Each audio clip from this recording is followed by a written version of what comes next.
ग्रामीण भागात बैलगाडा शर्यत ही अत्यंत प्रतिष्ठेची गोष्ट समजली जाते.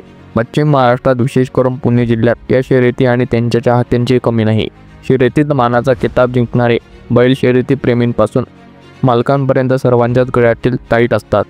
त्यांना प्रशिक्षण दिले जाते, तसेच अगदी घरातील सदस्याप्रमाणे यांची निगा राखली जाते. शर्यत जिंकणाऱ्या बैलांचा विषय निघाल्यानंतर बकासूरच्या उल्लेखाविना तो अधुरा राहतो. मुळशी तालुक्यातील सूस येथील मोहिल धुमाळ हे बैलगाडा शर्यतीतील नावाजलेले नाव. त्यांना लहानपणापासूनच शर्यतीची आवड होती. त्यांच्या घरी गावरान जातीचे बैल व गायी आहेत. त्यातील बकासूरने त्यांच्या अनेक शर्यती जिंकून दिल्या. बक्षिसांनी त्यांचं घर भरून गेलेलं आहे. मोहिले शेतीसोबत जोडधंदा म्हणून दुग्ध व्यवसाय करतात.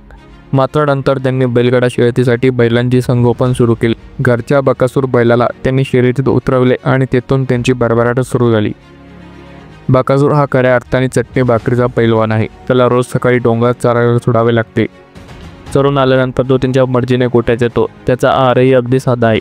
मक्याची डाळ, कडबा कुट्टी, उडीद डाळ. धुमाळ कुटुंबियांनी बकासूरची पैदास केली. घरच्याच गायीपासून बकासूरचा लेक जन्माला आला असून त्याचे नाव त्रिशूळ ठेवले होते. तो हुबेहूब बकासूर सारखाच आहे. बालपणी जसे बकासूरला घडवले तसेच त्रिशूळचेही प्रशिक्षण सुरू आहे. कुटुंबातील 8 ते 10 तरुण बकासूरची काळजी घेतात. सकाळी त्याचा सराव करून घेतला जातो. बकासूर लहान असताना त्याला गुरीसोबत पळवायला शिकवले गेले.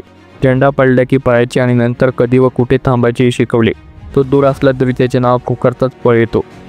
हे शिकवण्यासाठी वेळ लागला, मात्र तो शिकला हे विशेष. अनेक मैदाने गाजवणाऱ्या बकासूरची लोकप्रियता अफाट आहे. एखाद्या नटाला लाजेल असा त्याचा चाहता वर्ग आहे.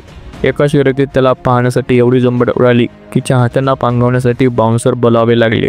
धुमाळ कुटुंबियांनी हा बैल कुणाकडून विकत घेतला नाही, तर घरातील गावरान गाई पोटी तो जन्माला आला. त्यावेळी घरात लहान मोठी अनेक गुरे होती. त्यातील काही विकली गेली. बकासूरला 5,000 रुपयांना विकायचे ठरवले होते. मात्र मोईल त्यांच्या आजोबांनी घरात जन्मलेले कोणतेही पशुधन विकायचे नाही असे ठामपणे सांगितल्याने बकासूरची विक्री टळली आणि नंतर इतिहास सर्वांसमोर आहे.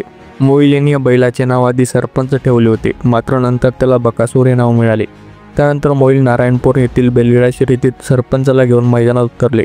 अनेक जण म्हणाले, हा बैल काय पळणार, कारण सरपंच उंचीने कमी होता आणि बांध्याने अडकोळा होता. शर्यतीचे समालोचक प्रवीण घाटे म्हणाले, तो पहा मुळशीचा बकासूर पळतोय. हे शब्द ऐकून मैदानात एकच जल्लोष उडाला. तेव्हा मुळशी बॅटन चित्रपटातील राहुल्याची आठवण झाली आणि पुढे सरपंचांचे नामकरण बकासूर उर्फ राहुल्या असे झाले. मुळशी बॅटन चित्रपटात प्रवीण तरडेंचे तुरुंगातील एक सीन आहे. त्यावेळी राहुल्या भांडणांकडे लक्ष न देता जेवणात मशगूल असतो. पोलीस म्हणतो, बघा कसा बकासूर सारखा जेवतोय. हा थरारक सीन आणि मैदानावरचा जलवा यामुळे शर्यतीतील हा बैल बकासूर म्हणून लोकप्रिय झाला.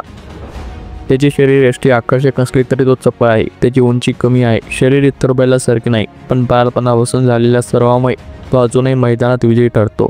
लवकरच त्याचा मुलगा त्रिशूळ पळण्याच्या मापात आला की तोही मैदानात उतरणार आहे.